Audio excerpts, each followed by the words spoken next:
అయిలారా, ఈరోజు ప్రార్థనకు వచ్చిన మీలో ఎవరైనా నీ భార్య నోరు లేనిదని, నీ భార్య చేతగానిదని, నీ భార్య తరపున నిలదీసి మాట్లాడేవాళ్ళు ఎవరూ లేరని, నేను పురుషుణ్ణి, ఏం చేసినా చెల్లిపోతుంది, నా భార్య నన్ను అడగలేదు, అది చేతగానిదని, నీ భార్య మౌనంగా ఉందని ఒకవేళ బ్రతుకులో చెలరేగుతున్నావేమో జాగ్రత్త.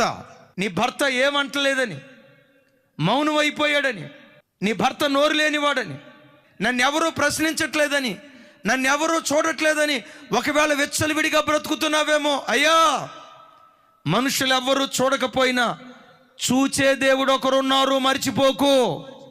నీ ప్రవర్తన యావత్తు గమనించే దేవుడు ఒకరున్నారు, మర్చిపోకు.